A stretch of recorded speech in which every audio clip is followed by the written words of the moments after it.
Hari ini kita akan belajar kembali kebenaran firman Tuhan. Kita harus beranjak bertumbuh ke arah Yesus Kristus.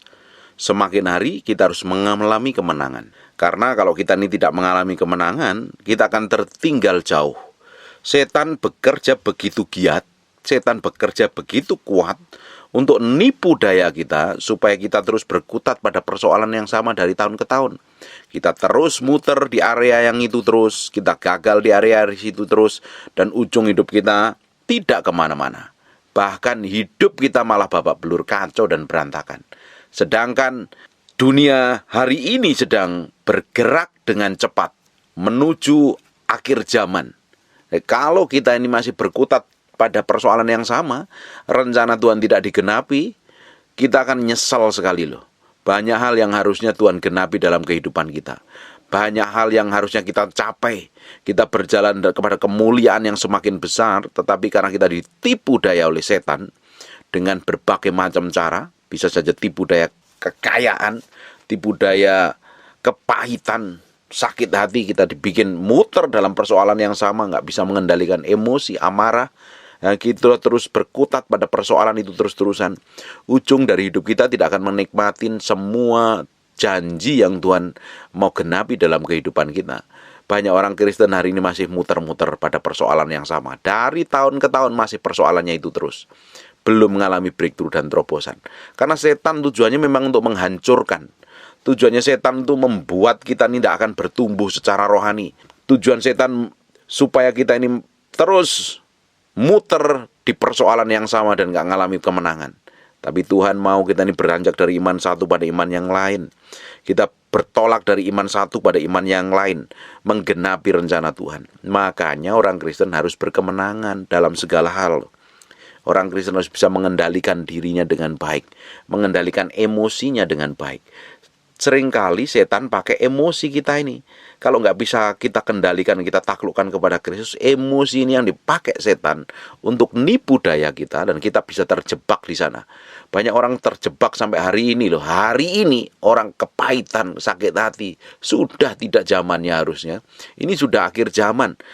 Setan begitu gencar, iblis begitu gencar untuk menggenapi rencananya di muka bumi ini. Pakai tipu daya dengan segala macam cara. Di 1 Yohanes pasal yang kedua, yang ke-17. Dan dunia ini sedang lenyap dengan keinginannya, tetapi orang yang melakukan kehendak Allah tetap hidup selama-lamanya. Orang yang melakukan kehendak Allah. Loh, kita hari ini sudah melakukan kehendak Allah apa betul? Belum. Benar nggak kita ini jadi orang percaya sudah melakukan kehendak Allah? Apa yang kita lakukan, apa yang kita perbuat, apa yang kita putuskan ini sesuai dan sejalan seperti yang Tuhan mau? Atau kita putuskan semau kita sendiri, dan ujungnya kita kebentur-bentur masalah dan persoalan. Kalau kita nih memutuskan sesuatu yang salah, yang tidak sekehendak Tuhan, yang tidak semau Tuhan, ujungnya kita akan muter dalam persoalan yang itu terus. Banyak orang Kristen jadi orang Kristen yang gagal. Kelihatannya sih berkemenangan, padahal muter pada persoalan yang sama terus-menerus. Kalau kita ini salah ambil keputusan, ujung dari kehidupan kita ini tidak sesuai dengan kehendak Tuhan. Kita akan terus muter di area yang sama, babak belur di area yang sama, kacau di area yang sama, sampai akhir zaman pun kita masih tetap di tempat itu, belum bergerak kemana-mana. Memang setan pakai tipu dayanya membuat kita itu tidak beranjak kemana-mana, terus nyaman di area itu terus, pusing di area itu terus. Padahal Tuhan mau bergerak dengan caranya yang ajaib. Kalau setan bergerak dengan masih pakai tipu daya, segala macam cara untuk menjebak kita tidak mengalami breakthrough dan terobosan, tidak mengalami kemenangan, tidak beranjak bertolak pada pusat kehendak Allah, supaya dia bisa bekerja dengan leluasa untuk menghambat semua yang baik yang datangnya daripada Tuhan. Hari ini jangan dipikir hidupmu tuh udah percaya Yesus tenang-tenang saja. Ya, tidak semudah itu. Kehidupanmu akan terus ditipu daya setan. Kehidupanmu akan terus menghadapi tantangan, menghadapi peperangan. Kalau kita nggak kalah strategi, kalau kita kalah pinter dengan setan, ya kita akan terjebak dengan tipu daya itu. Hari ini coba perhatikan, setan begitu bekerja secara masif, luar biasa sekali loh di dunia ini. Bahkan akhir zaman ini, Bapak Ibu, tanpa disadarin, semua uang kita ini, kita yang pegang sekarang, uang ini bentuknya digital. Nggak lagi fisik, kebanyakan jarang orang pegang uang fisik. Tapi rata-rata digital. Orang-orang kaya itu dinilai dari apa? Nilai akun banknya, berapa digitnya, nggak pegang fisik. Bayangkan Bapak Ibu, kalau itu bisa di-reset, dunia bisa reset itu, orang bisa miskin mendadak loh. Kita lihat ini perkembangan di Eropa hari ini, saya dengar beberapa perkembangan di Eropa, semua transaksi pembelian harus pakai uang digital. Bahkan kita di Indonesia pun sudah mulai diterapkan itu. Kita belanja pakai uang digital di mana-mana. Jarang pegang uang fisik. Sekalipun masih banyak sekali orang transaksi pakai uang fisik. Tapi sekarang mulai dialahkan pelan-pelan ke arah digital. Bapak bisa bayangkan itu. Kalau semua pakai digital, tiba-tiba di-reset dari nol. Hancur dunia ini, kacau loh. Tapi orang benar, kalau ngerti kebenaran, hidup di dalam Tuhan, hidup takut akan Tuhan, akan tetap hidup untuk selama-lamanya. Karena kita nih di 1 Yohanes 5 ayat yang ke-19, kita tahu bahwa kita berasal dari Allah, bukan dari dunia ini. Kalau kita ini berasal dari Allah, harusnya kita memiliki hikmat, pengertian, dan pengetahuan. Kita tahu bahwa kita berasal dari Allah, dan seluruh dunia berada di bawah kuasa si jahat. Seluruh dunia hari ini di bawah kuasa si jahat. Dia pakai tipu dayanya, dia atur begitu rupa untuk menyesatkan orang-orang percaya, untuk menjerat orang-orang percaya, tidak mengalami breakthrough dan terobosan, muter di area yang sama terus, muter dalam kelemahan dosa yang sama terus, supaya tidak menggenapi janji Tuhan. Sedang setan sendiri sedang bekerja di akhir zaman dengan caranya yang ajaib, caranya yang modern, caranya yang pintar, yang orang Kristen gak sangka, gak nyana loh. Tapi kita ini kalau hidup benar di hadapan Tuhan, kita ngerti kebenaran, kita bergaul intim dengan Tuhan, kita akan memiliki hikmat, pengertian, dan pengetahuan, dan masa depan kita tetap ada untuk selama-lamanya. Tetap ada. Dunia hari ini boleh dikuasain roh jahat. Kita nggak tahu akhir zaman ini kapan antikris begitu manifestasi, menguasai seluruh perekonomian dunia, kita nggak pernah tahu. Tapi arahnya sudah mulai arah-arah ke sana. Kita lihat, di balik semua penggunaan mata uang digital, kita tidak pernah tahu. Memang kita lihatnya ini sebagai suatu perkembangan zaman. Kita bisa bayar per puluhan, kita bisa bayar persembahan pakai handphone kita, lewat handphone kita bisa transaksi secara digital. Tetapi ujungnya siapa yang mengelola, di ujungnya ini kita tidak pernah tahu. Tapi kita sebagai anak-anak Tuhan mesti ngerti loh. Makanya jangan muter di masalah persoalanmu terus.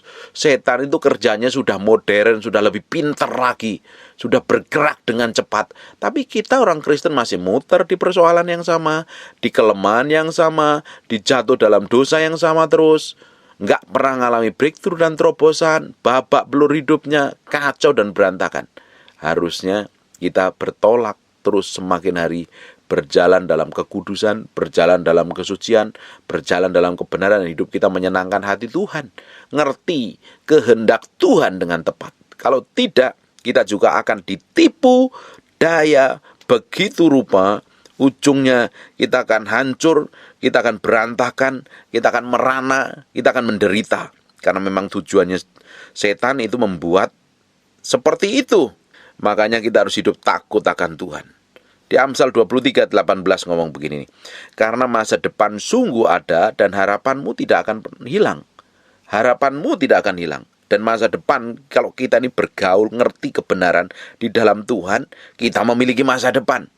Banyak orang Kristen hanya Kristennya hari Minggu di gereja tok, atau mungkin hari lain di ibadah yang lain. Tapi hari-harinya nggak ngidupin kebenaran, nggak ngerti firman, nggak tahu cara praktek firman, nggak tahu bagaimana menerapkan ayat dan pasal waktu ketika ada persoalan masalah. Jadi muter terus di area yang sama, gagal terus di area yang sama. Bagaimana mungkin bisa ngerti kehendak Tuhan? Orang yang tidak memiliki masa depannya hancur karena orang itu nggak ngerti kebenaran kok. Tapi kalau kita ini ngerti kebenaran, hidup di dalam kebenaran, kita akan melihat bagaimana Tuhan bekerja dalam kehidupan kita secara ajaib dan dahsyat. Tuhan punya maksud dan tujuan sampai hari ini kita hidup di akhir zaman ini untuk menggenapi rencananya.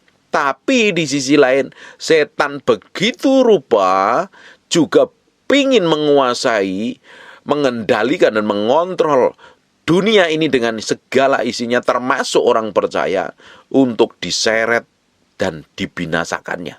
Kalau orang Kristen nggak ngerti, dia berpikir hidupnya nyaman dan santai-santai saja. Padahal peperangan hidup kita ini adalah peperangan setiap hari. Bukan melawan saudara-saudara kita, bukan melawan darah dan daging, melawan tipu daya si jahat, melawan penghulu-penghulu roh jahat di udara, dan semua tipu daya setan yang mau menjerat kita. Tapi kalau kita ini nggak pinter, lebih pinter lagi, memiliki hikmat, pengertian, pengetahuan, akan dijebak, akan diseret terus pada persoalan yang sama terus. Dari tahun ke tahun, dari hari ke hari. Tidak ada ngalami breakthrough dan terobosan. Bayangkan Bapak Ibu, kalau hidupmu hanya muter di area yang sama terus, padahal Tuhan mau membawa hidup kita ke dalam area yang lebih berpengaruh, area yang lebih diberkati, area yang lebih diurapi lagi. Tapi kita memilih area yang sama terus dari tahun ke tahun. Dan setan lebih senang. Dan kebanyakan kita tertipu dengan tipu dayanya setan. Orang Kristen dari tahun ke tahun tidak pernah mengalami perubahan. Dia pikir dia hidup nyaman di area situ, dia nggak akan mengalami breakthrough dan terobosan. Kamu sudah ditipu setan. Apalagi yang hidup jatuh dalam dosa terus, sakit hati, kepahitan, udah nggak zamannya hari ini kepahitan, sakit hati. Bagaimana mungkin kau bisa mengenapi rencana Tuhan kalau hidup masih di sekitar di area itu gagal terus dan berantakan. Kita harus jalan dari kemuliaan satu pada kemuliaan yang lain. Kita harus berjalan dari iman satu pada iman yang lain. Kita mau jadi orang di akhir zaman yang menggenapi rencana Tuhan. Bukan ikut arus, bukan ikut tipu daya setan. Tapi kita menjadi orang-orang yang merdeka. Kita ini sudah hidup di akhir zaman. Setan bekerjanya secara luar biasa. Di ujungnya kita tidak pernah tahu akan terjadi seperti apa. Pasti akan terjadi kekacauan. Pasti akan terjadi hal yang kita nggak pernah duga. Dan hal yang tidak pernah kita pikirkan. Tapi kita sebagai anak-anak Tuhan, anak-anak Allah, harusnya kita sebagai orang percaya memiliki hikmat, pengertian, dan pengetahuan. Bukan ngikutin cara dunia lagi, tapi ngikutin cara dan sistemnya kerajaan Allah. Hidup kita tidak akan pernah terguncang. Kalau kita ngikutin sistem dan caranya orang dunia, hidup kita akan terguncang terus. Kalau kita ngikutin pola pikirnya dunia, dan kita terapkan dalam kehidupan hari-hari, hidupmu akan terguncang. Kalau engkau hidupin sistem kerajaan Allah, engkau tidak akan pernah terguncang. Pakai pola pikir, pakai sikap, pakai cara hidup kerajaan Allah, engkau tidak akan pernah terguncang. Tindakanmu, sikapmu, perbuatanmu, kata-katamu seperti apa yang surganya memiliki karakter ilahi. Anak-anak kerajaan Allah tidak akan pernah terguncang. Tapi kalau ngikutin cara dunia, pola pikir dunia, caranya orang dunia bersikap, bertindak, berkelakuan, ya kamu akan tetap terguncang. Kita ini terguncang kehidupan kita, jiwa kita ini terguncang kalau kita ngikutin cara dunia loh. Tapi kalau kita ini hidupin nilai kerajaan Allah, dunia boleh berguncang. Setan boleh hancurkan, jebak begitu rupa, mau habisin kita. Tapi karena kita ini tinggal dalam hadirat Tuhan, kita ngikutin sistem pola pikirnya kerajaan Allah, kelakuannya kerajaan Allah, kita tidak akan pernah terguncang. Masa depan kita tetap ada. Nah, menyelaraskan dari pola pikir dunia kepada pola pikir kerajaan Allah itu diperlukan pikul salib, mati daging, dan sangkal diri. Kalau tidak, kita akan ngikutin arus dunia. Karena dunia menawarkan segala macam kenikmatan untuk kita bisa rasanya itu daging ini bahagia. Tapi belum tentu itu berkenan di hadapan Tuhan kok. Memang dunia hari ini dikuasain roh jahat. Dunia hari ini akan lenyap dengan segala keinginannya. Kalau kita ngikutin cara dunia, kita akan lenyap dengan segala keinginannya di dalamnya. Ujungnya apa? Binasa. Tapi orang-orang percaya yang belajar sangkal diri, pikul salib, ngerti kebenaran, bersikap seperti kerajaan, orang-orang itu akan memiliki masa depan. Hari ini apapun masalahmu dan persoalanmu, jangan berhenti di situ. Jalan terus sama Tuhan. Cepat selesaikan masalahmu, berjalan sama Tuhan. Miliki sikap kerajaan Allah. Miliki pola pikir kerajaan Allah. Jangan pakai pola pikirmu sendiri. Kalau engkau pakai pola pikirmu sendiri, sekalipun kau rajin ke gereja, karena apa yang kamu pikir belum tentu sejalan dengan Allah, ujung hidupmu akan genapi rencana Tuhan. Ini pola pikir kita ini, cara pandang kita ini, harus selaras seperti yang surga mau. Tindakan, perbuatan, keputusan, kata-kata kita ini harus sejalan seperti yang Tuhan mau. Bukan semau kita sendiri. ujung dari hidup kita akan menikmatin semua yang surga janjikan. Untuk menyelaraskan ini perlu latihan setiap hari. Perlu diselaraskan dengan firman, pola pikir, cara pandang kita ini, supaya nggak tambah hari tambah ngawur, liar, dan ancur-ancuran. Kita mau belajar melihat bagaimana Tuhan terus membimbing kita, mengarahkan kita. Kita akan berjalan dari kemenangan satu pada kemenangan yang lain. Dengerin baik-baik, mulai hari ini, semua tindakanmu harus sejalan seperti apa yang surga mau. Bagaimana caranya ngerti? Belajar firman, hidupin firman.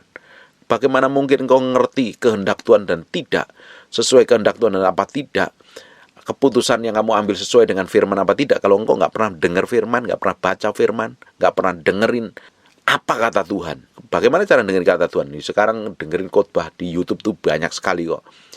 Belajar firman, ngikutin pengajaran-pengajaran yang bagus, supaya pola pikir dan cara pandang kita ini selaras dengan Tuhan.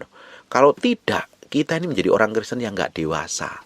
Kalau kita nggak dewasa, kamu akan ketinggalan banyak hal yang harusnya kamu nikmatin dari semua yang Tuhan janjikan. Berapa banyak orang Kristen hari ini hidupnya muter di area yang sama terus, kacau di area yang sama terus. Sedangkan dunia bergerak dengan cepat di akhir zaman ini, begitu masif. Tetapi orang Kristen masih muter di area yang sama, babak belur di dosa yang sama, di persoalan yang sama. Ketinggalan jauh dengan apa yang Tuhan mau kerjakan. Hari ini Tuhan bekerja dengan cepat. Dia akan memakai orang-orang secara powerful. Karena itu akhir zaman. Ada masa percepatan secara ilahi. Orang yang bersedia dipakai Tuhan, orang yang memberi hidupnya, memberi hatinya untuk dipakai Tuhan, Tuhan akan pakai dengan cepat sekali. Tuhan akan promosi dengan cepat sekali loh. Hidupnya akan mengalami percepatan secara ilahi. Hari ini koreksi hatimu, koreksi segala sesuatu yang di dalam hatimu. Kalau sesuatu itu nggak berjalan seperti yang Tuhan mau, tinggalkan. Bergerak cepat bersama Tuhan. Nikmatin segala sesuatu yang Tuhan janjikan. Kita akan melihat bagaimana Tuhan memakai hidup kita secara ilahi. Dan hidup kita pasti berkemenangan di dalam Tuhan. Tuhan tuh mau hidupmu berkemenangan. Tuhan mau sikapmu, tindakanmu sejalan seperti yang Tuhan mau. Kalau sikapmu sejalan seperti apa yang Tuhan mau, keputusanmu seperti yang jalan seperti apa yang Tuhan mau, hidupmu pasti berkemenangan. Kalau hari ini babak belur, koreksi diri dan bertobat balik kepada Tuhan. Kita ngikutin jalan sama Tuhan. Jangan sampai kita menjadi orang Kristen yang linglung, muter terus di area yang sama, bahkan mati dalam persoalan yang sama, nggak mengalami kemenangan. Amin. Tuhan belum selesai dengan hidupmu. Tuhan masih berperkara atas hidupmu. Dan Tuhan mau hidup mengalami kemenangan, breakthrough dan terobosan. Sekarang tutup matamu, tutup Alkitabmu, kita berdoa. Bapak, terima kasih buat firman-Mu, kami matikan dengan darah Yesus. Terpatri, terpahat dalam loh batin kami, firman menjadi kehidupan. Tuhan, arahkan kami, mengalami kemenangan dari hari demi hari. Kami mengalami breakthrough dan terobosan. Hidup kami tidak akan muter di persoalan di area yang sama terus. Kami bergerak cepat bersama Tuhan. Mengikutin apa yang Tuhan mau. Mengikutin kehendak Tuhan. Hidup kami mempermuliakan nama Tuhan. Terima kasih Tuhan. Berkati semua orang yang mendengar firman yang hamba-Mu sampaikan. Tuhan berkati mereka satu persatu. Dan Tuhan jamah. Tuhan bikin breakthrough dan Tuhan bikin terobosan. Namun berdoa orang yang sakit dan mengalami kelemahan tubuh oleh bilur Yesus, oleh darah Yesus. Jadilah engkau tahir. Jadilah engkau sehat. Dalam nama Yesus. Kami kembalikan pujian, hormat, dan pengagungan ini buat Raja kami yang maha perkasa, Yesus Kristus Tuhan. Dalam nama Yesus kami berdoa dan mengucap syukur. Haleluya. Amin. And God bless you.